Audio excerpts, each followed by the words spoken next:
to Souvenir City. Welcome to the first installment of the Souvenir City Podcast. We are 4 college students who enjoy talking about baseball, specifically Guardians baseball.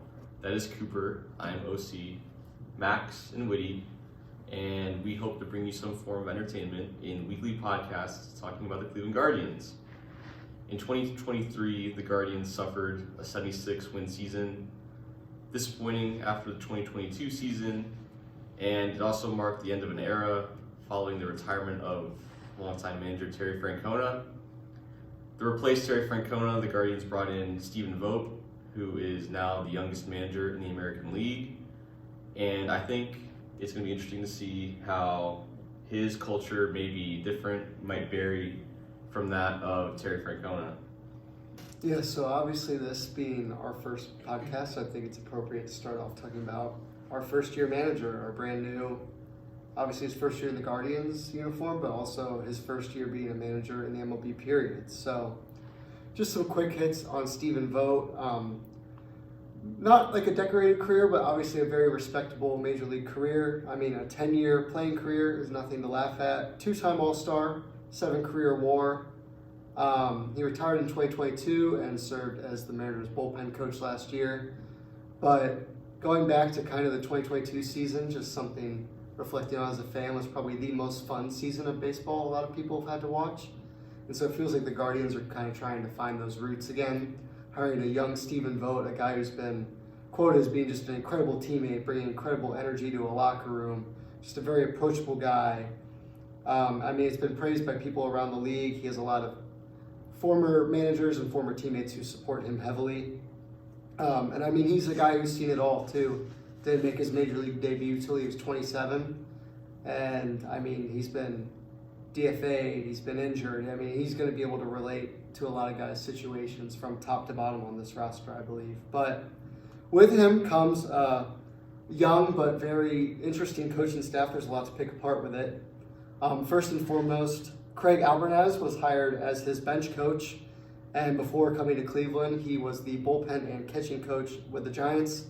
Another pull from the San Francisco Giants coaching tree was Kai Correa, who served as their bench coach, who will now serve as the Major League Field Coordinator for the Guardians. Correa is only 35 years old, but got some experience being an interim manager last year with the Giants after the firing of Gabe Kapler. And the Guardians do bring back names like Carl Willis for the pitching coach, Chris Valaika, hitting coach, and obviously Sandy Alomar Jr.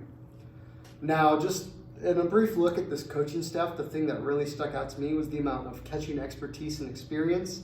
And obviously we have probably the first catcher in years that we've had to get excited about as kind of our guy that we could think about being back there for the next 5+ years.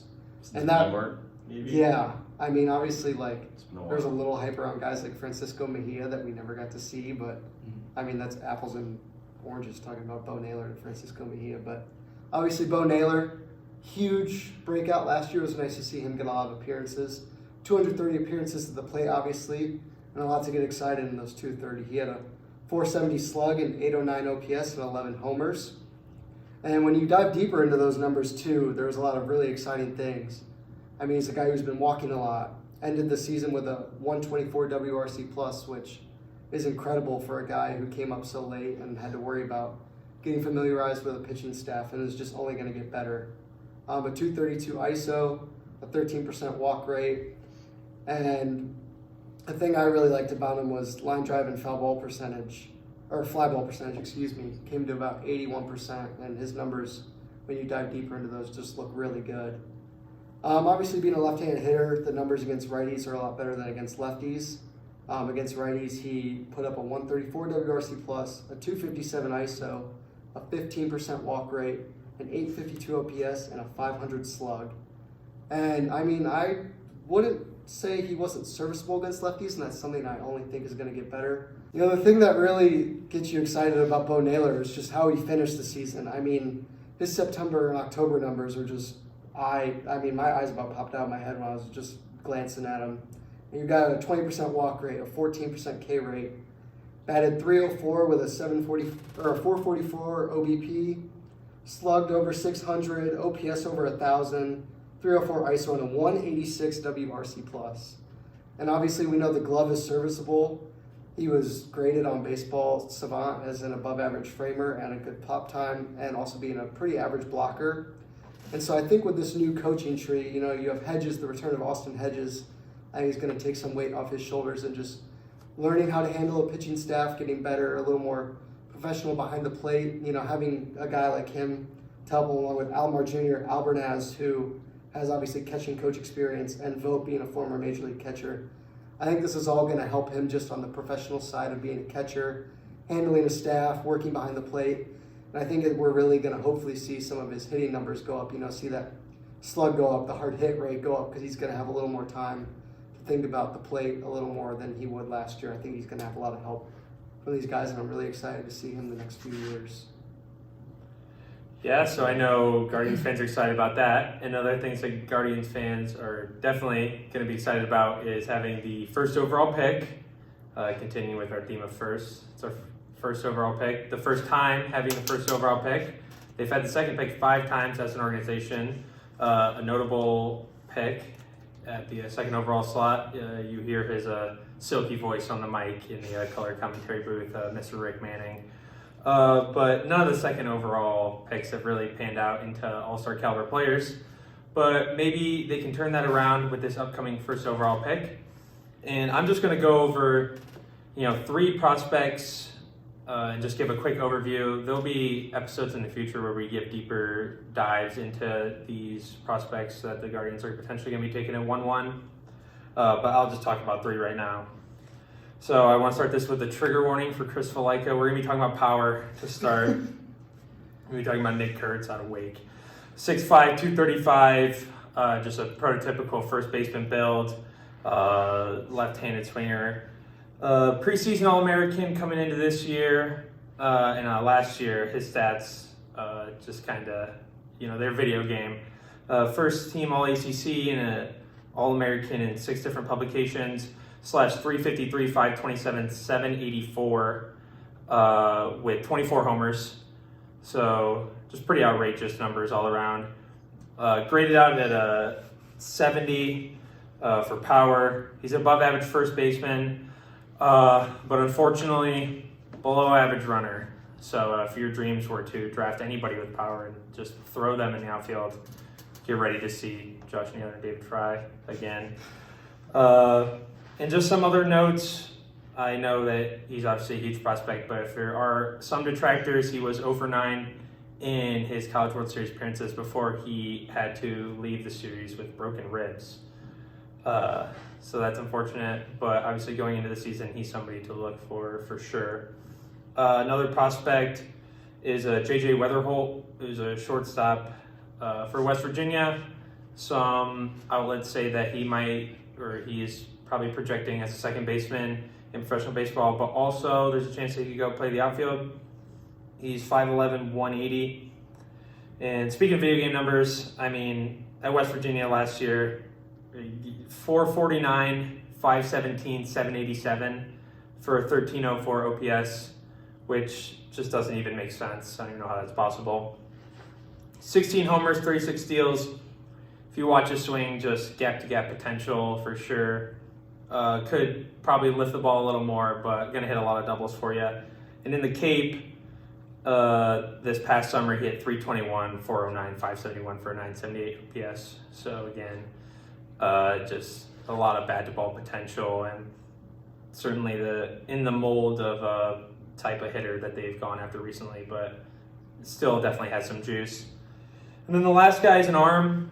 I understand that some people might not think that we should be looking at starters in this spot, but I'm going to talk about Chase Burns. He's a right-handed pitcher. He started his career out at Tennessee, had a 2.91 in 2022. Last year, he struggled just a little bit, had a 4.25, but in that season, he had 114 strikeouts to only 22 walks, was 5th in the nation in K per 9 at 14.3, 95 to 97, T102, 85 to 87, wipeout slider with a 61% swing and miss rate. And in his last 2 years, he's thrown 72 and 80 innings, so the injury risk as of right now seems low, and he's kind of in the Daniel Espino mold with this stuff. So hopefully a little less injury prone. And now that we're done talking about prospects in the upcoming draft, we'll swing it over to OC to talk about prospects that are already in systems. Yeah, and I think something that's exciting about having the number 1 pick is last year's number 1 pick was Paul Skeens to Pittsburgh. Keith Law, in his recent top 100 prospects in baseball, has him as the 10th best prospect in baseball. So with this number 1 pick, that's a guy that can immediately be top 10 prospect potential. Speaking of Keith Law's prospect rankings, Keith Law is a well-respected baseball writer by many in the field. He released the said top 100 prospect list the other day. The list featured 3 Guardians. I think people would have liked to see maybe 4 or 5, but 3 in the top 100 were Brian Rocchio at 13, which I think was kind of interesting because that's kind of high by most projections. He was number 22 in Keith Law's rankings last year. Rocchio really hasn't shown much at the big league level yet, although in limited at-bats, but we know what his potential is. A lot of people saw him as the replacement for Francisco Lindor, similar swing, similar play style, whatnot. He doesn't strike out a lot, which is interesting, which is kind of fitting with the rest of the Guardians lineup, whether you like it or you don't. But I think Rocchio at 13 might be a little high. I think most Guardians fans would agree. Yeah, I was very surprised seeing that Yeah. ranking for sure. And it's interesting too when you look at people judging Brian Rocchio. The thing that seems to pop up a lot in evaluations of him is like just pure baseball IQ and just like on the field like thinking.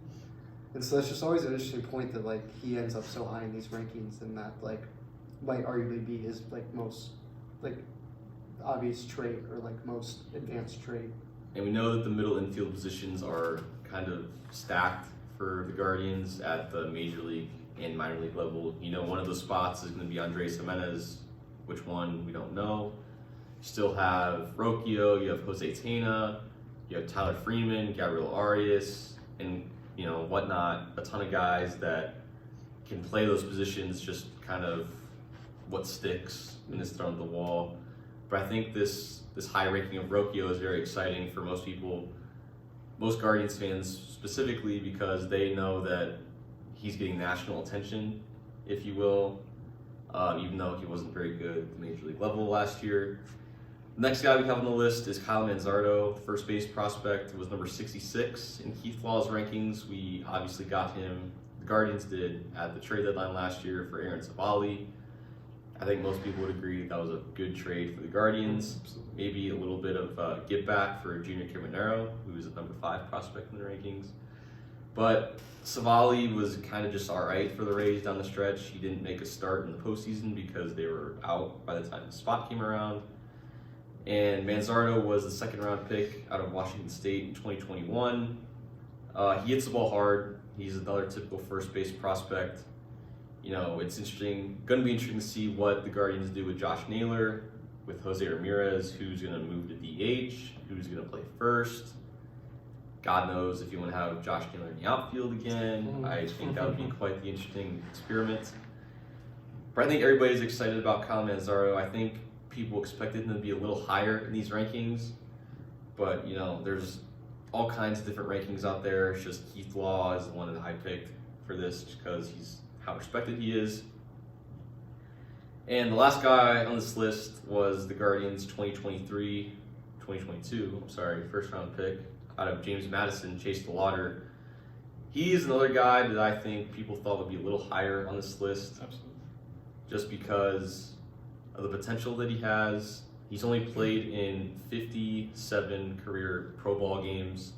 That includes a short stint in Akron AA at the end of the year last year. I think it was like 8 games maybe.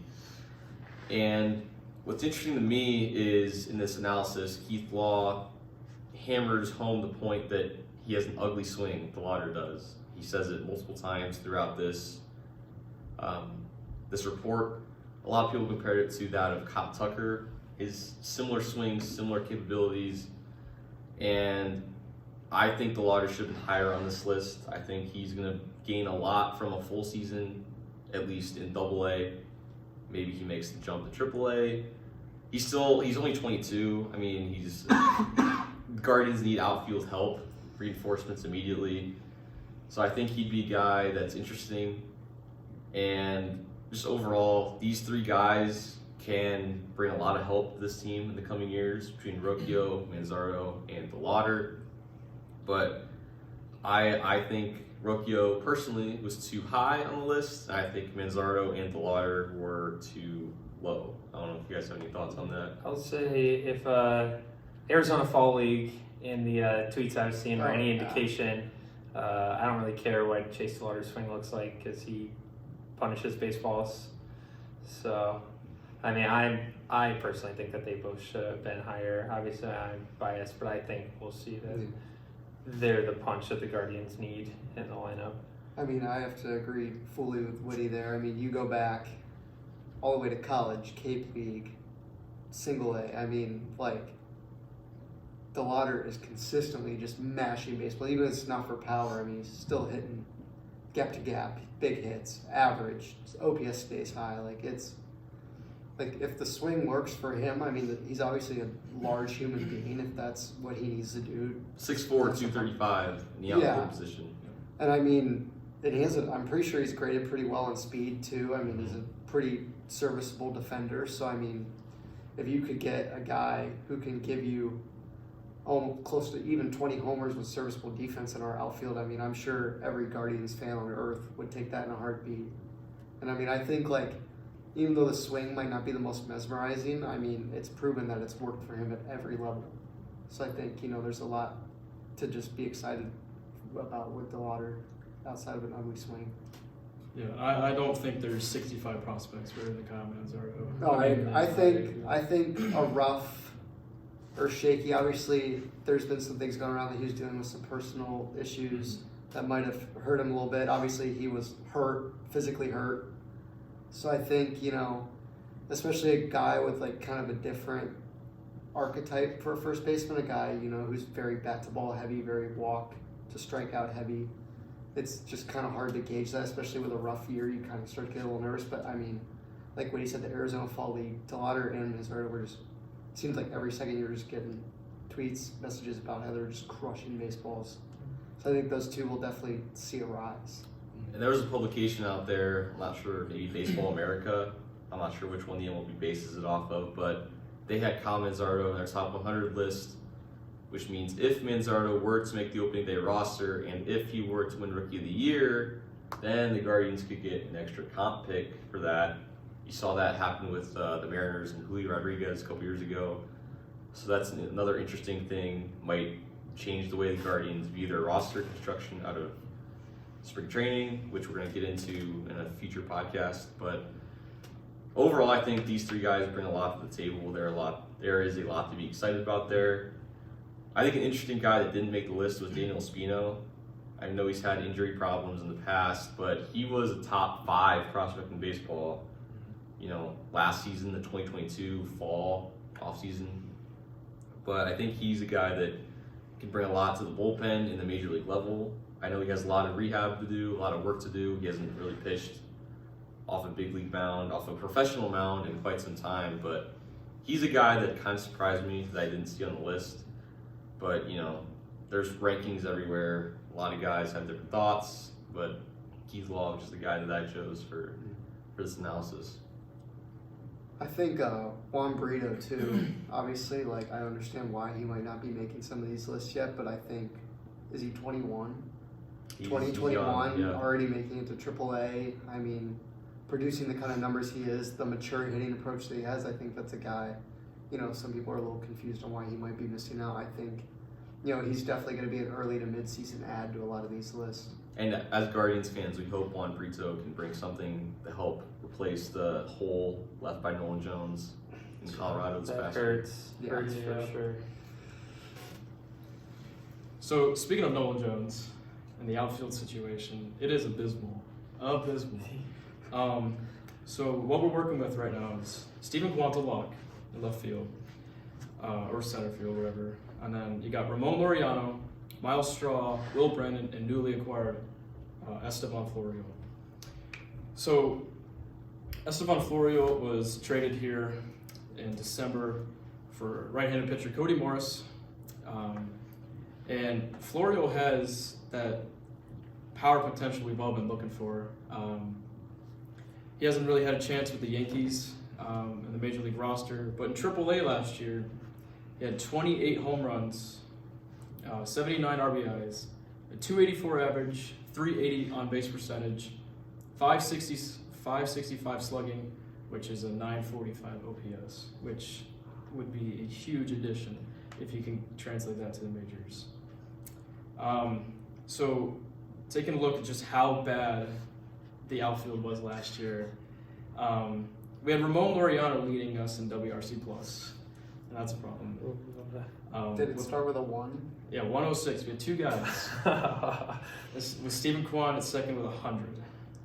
The rest, Will Brennan an 81 WRC+, Miles Straw 69 at WRC+, and Oscar Gonzalez a 49 WRC+. Oh, Oscar. Yeah. Laureano was picked up in what, August? Yeah. And he was our best contributor at the outfield position. So looking ahead, Steamer's projections for this year in outfield, they are really high on Ramon Laureano. They think he's going to get the starting spot and hit 16 home runs, which is crazy. And Stephen Kwan with 9 homers, back to a 113 WRC+. But we just have a lot of guys that are coming up, such as George Valera, J-Rod, John Kenzie Noel, and who am I forgetting? Angel Martinez started playing a little outfield too. Tyler Freeman got some reps too, didn't he? Oh, really? Yeah. Arias has shown he can do it. Obviously, I think they want to keep him at short now. But So there's a lot of options. He's shown he has in the bag. Yeah. There's a lot of options, a lot of question marks, but I think it's going to be exciting to see, who takes that big step in spring training, who can provide, that power potential that we need. So. Yeah, I was going to say the outfield is definitely the position group to watch in spring training on if somebody within the organization is going to make a big push and kind of force themselves into a slot there. And then I'm also curious to see how Vogt's going to play the platoon potential that's out there with Will Brennan against righties and potentially Laureano considering he kills lefties.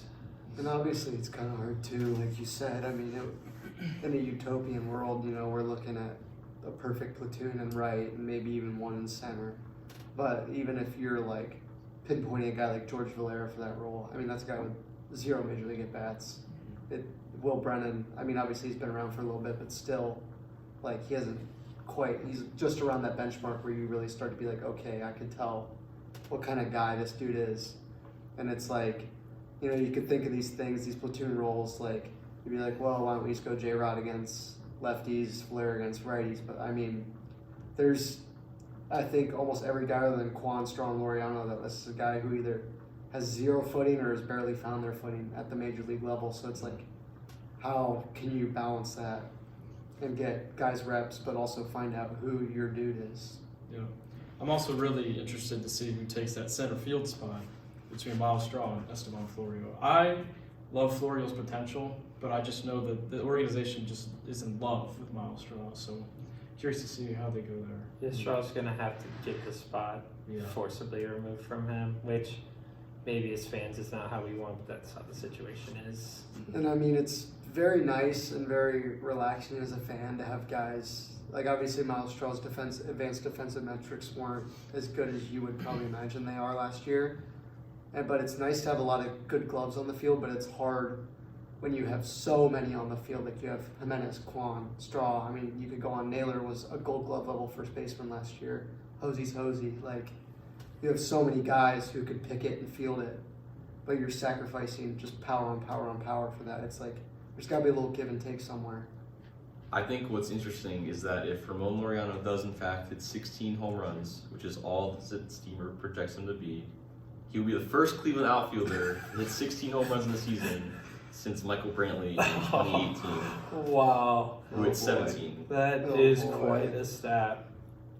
I have a list here of Guardians single-season home run leaders by outfielders since 2010. The leader is Shin-Soo Choo. In 2010, he hit 22. Oh my. We have not had an outfielder hit 22 or more home runs in 14 years now. They call that decades of futility, for sure. Oscar Mercado is on this list. Oh, Jordan Blow is on this list. Brandon Moss is on this list. Oh my. Yeah, that's like the 15 or so homer per season club that Ramon Laureano is trying to exclusively join this year. Wow. Yeah, so It's a decorated list. It is quite the decorated list. It sickens me to know that was that's the leaderboard, the exclusive club that Ramon Laureano is trying to join this season. I'll have a hard time sleeping tonight knowing that information, for sure. yeah, the Guardians just. I mean, Jorge Soler's still out there, but they're not going to spend any money. I mean, that would they made fix everything. I mean, they made it very cut and dry that unless the stars align beyond perfectly and Jorge Soler just decides he wants to live off crumbs, like that, I mean, what we have in-house is what we're getting, that's what we're using. So, I mean, as much as I'd love to see a JD Martinez, a Jorge Soler, even Tommy Pham. yeah, I mean, anything. I mean, I'd cough up some change for Cody Bellinger at this point. I mean, I know He Boris. wants too much. I know. Scott Boris is going to get that man a $300 million contract, and I'm going to faint. Scott Boris is banned from Cleveland by the Dolans, for sure. Yeah, I know. It's not Paul even Dolan allowed. has that number blocked. Yeah, so this is, like I said, is our first experience running this show. We hope to make this a weekly production, like I said. Still trying to work out some things, trying to improve the broadcast, if you will. But like I said, we're 4 college students that care about baseball a lot, care about the Guardians a lot, and we hope to make this a regular occurrence, just talking about baseball for a little bit. So we appreciate you tuning in to the first episode of Souvenir City Podcast, and we'll see you next week.